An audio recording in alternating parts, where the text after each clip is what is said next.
鷹の目チャンネルへようこそ。今回のテーマは次期ハリアー、そうフルモデルチェンジの行方です。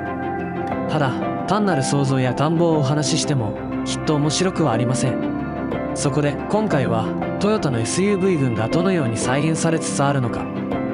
その構造の変化とそこに見えてきた新しい役割や受け継ぐべき哲学、さらにここ数年で登場した車たちが対応するプラットフォームや技術構成、そして世界的に加速する電動化の流れ、それらを軸に次期ハリアーがどんな車として生まれてくるのか、その輪郭を探っていきたいと思います。もちろんここでお話しするのはあくまで個人の考察です。けれどこの変化の時代においてハリアーという名前が次にどんな意味を持つのか、私たちの感性にどんな響きをもたらしてくれるのか、その可能性を感じていただけたら嬉しく思います。それでは始めましょう。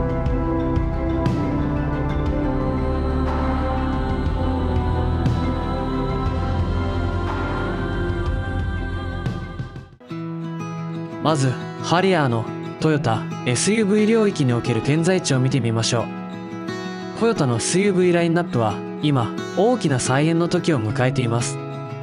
グローバルで量販の軸を担う RAV4 が確固たる地位を築く中、2022年からはクラウンシリーズが SUV 領域へ新たな一歩を踏み出しました。北米ではハリアーのリバッジモデルベンザラ2024年にその舞台を降り、その役目をクラウンシグニア、日本名でいうクラウンエステートへと受け渡しました。そして最上位のラグジュアリーポジションに君臨するのがレクサスです。トヨタの SUV 群は今新しい地図を描き始めています。現行の80系ハリアーは都市に溶け込む上質な SUV として完成度を極めました。その造形の美しさはトヨタ SUV の中でもひときわ感性の領域に踏み込んだ存在です。RAV4 が機能と統計を象徴するなら、ハリアーは上質と静寂を象徴します。RAV4 との住み分けは誰が見ても明快です。同じ SUV でありながらその思想は全く異なります。一方で上位にはクラウンブランドが存在します。クラウンの主戦場であった日本のセダン市場は縮小し、世界では SUV が時代の主役となりました。トヨタはこの潮流を捉え、クラウンブランドを今の時代にふさわしい形で存続発展させるための挑戦に踏み出します。2022年4つの新しいクラウンが発表されました。そのうち3車種が SUV に分類されます。クラウンの最低義の先陣を切ったクロスオーバー、躍動する走行性能を担うスポーツ、そしてテステートが品格と機能を体現しています。クラウンはブランドとしてかつてない広がりを見せています。こうしてクラウンが SUV ラインナップを拡充する中で、ハリアーの存在意義は一見かつてよりも曖昧に映るかもしれません。しかしトヨタがハリアーに託す役割は実はとても明確です。それは上質をより多くの人へという使命。ハリアーはクラウンのように分かりやすい高級さではなく、日本的な美を生かし、ふとした瞬間ににじみ出る上質さを目指しています。価格でもデザインでも装備でも手の届くプレミアムという新しい価値を体現する、それこそがハリアーの使命なのです。トヨタのマルチパスウェイ戦略の中で、次期ハリアーはハイブリッド、プラグイン、そしてバッテリー EV をつなぐ橋渡しのモデルとなるでしょう。電動化という流れを受けながらも、次期ハリアーは幅広いユーザー層から愛されるという使命を引き継いだ一台になると思います。ここでフルモデルチェンジはいつ頃起こるのか、少し考察してみたいと思います。巷では2026年後半から2027年前半にかけての登場が有力と言われています。けれど果たしてそれは本当でしょうか。私の予想としては2027年の夏から後半、そこが最も現実的なタイミングだと見ています。トヨタのフルモデルチェンジは一般的におよそ6年周期と言われています。この法則に従えば2026年に新型が登場してもおかしくはありません。しかしハリアーは7年周期、つまり2027年まで引っ張られる見込みだと考えています。例えばラブ4も2018年11月に登場してから次期モデルの販売開始は2025年末の長、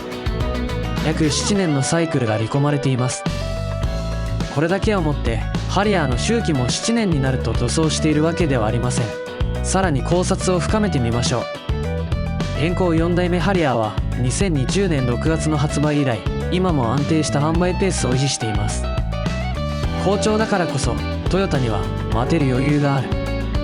すぐにモデルチェンジを急ぐ必要がないのです。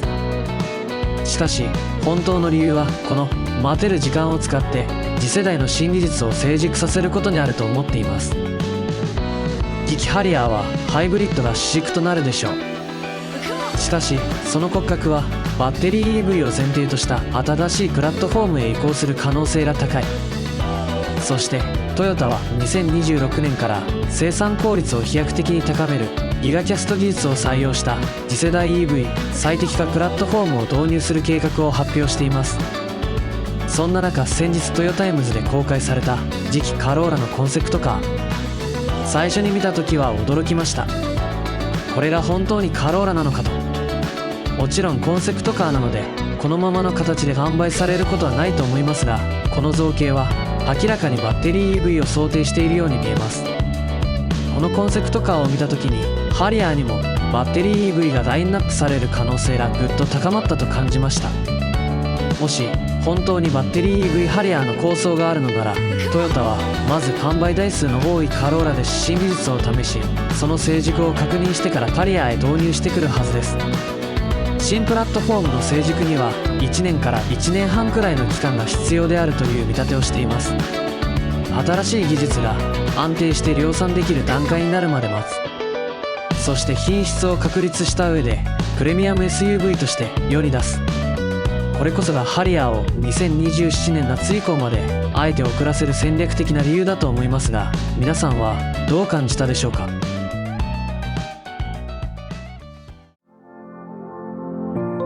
次に次期ハリアーがどんな姿で生まれてくるのか、その形の裏側を少し覗いてみたいと思います。前章でも触れたようにハリアーは電動化という大きな波の中で新しいステージを迎えようとしています。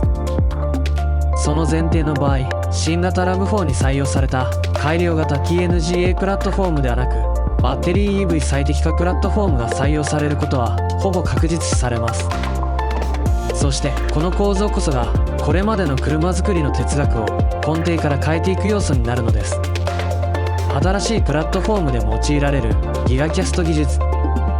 数百点に及ぶプレス部品とそれらを接合する溶接工程をわずか数点の巨大なアルミ鋳造部品に置き換える、そんな次元の違う製造技術です。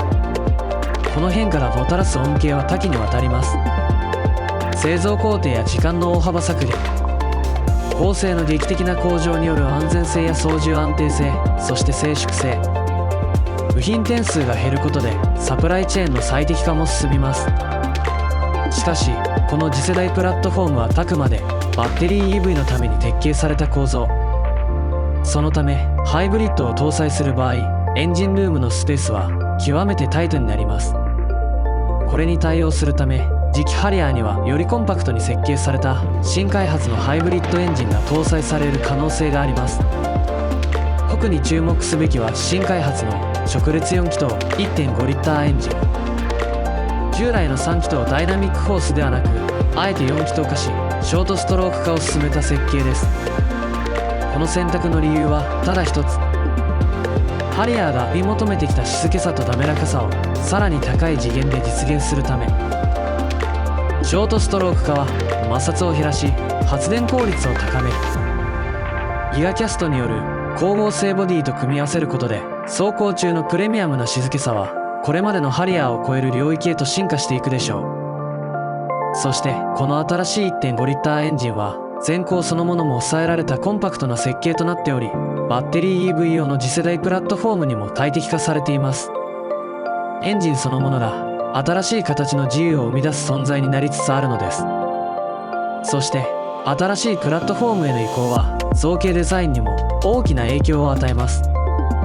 エンジン構造の制約がなくなることで前輪車軸の位置を車体の最前部に寄せることが可能になります。その結果、フロントオーバーハンドは劇的に短縮され、ロングホイールベースで低重心、スポーキーでプレミアムなシルエットを得ることになるでしょう。そしてもう一つの進化、それは車内という体験の空間にあります。新世代の RAV4 に採用されたトヨタ独自の車載 OS アリーン。それは車全体を一つの知性として統合的に操るシステムです。学習する AI、自然に応答するインターフェース、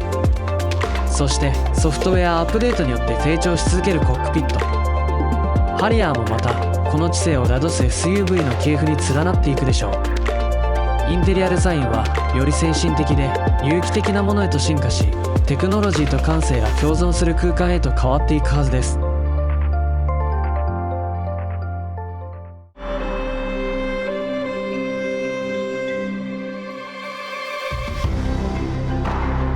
車は時代を映す鏡です。そしてハリアーという存在はその鏡の中で上質という言葉の意味を問い続けてきました。技術が進化しても流行が移り変わってもハリアーが守り続けてきたものがあります。それは静けさの中にある豊かさ、走りの静粛さだけでなく心に残る静けさ、その哲学こそがこの車の核であり続けるのです。ハリアーの高い残価率が示すのはただの資産価値ではありません。それは信頼のブランドとして積み重ねてきた年月の証。ハリアーが築いた上質の基準は次の世代へと静かに引き継がれていきます。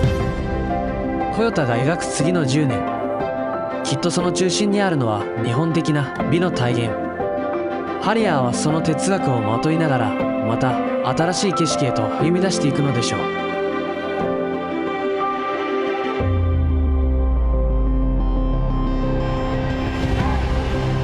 この物語の続きをこれからも一緒に見届けていけたら嬉しく思います。もちろんここでお話しした内容はあくまで個人の考察です。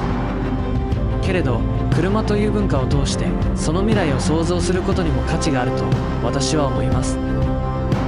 そして次回の動画ではフルモデルチェンジ考察第2弾を予定しています。燃費や価格予測、さらに80ハリアーオーナーとして感じる次に臨む姿、そんな万望寄りの考察も少し自由に語っていきたいと思います。この動画役に立ったなと思っていただけた方は高評価やチャンネル登録で応援していただけると嬉しいです。またフルモデルチェンジへのご意見ご感想もぜひコメントでお寄せください。また次の動画でお会いしましょう。それではまた。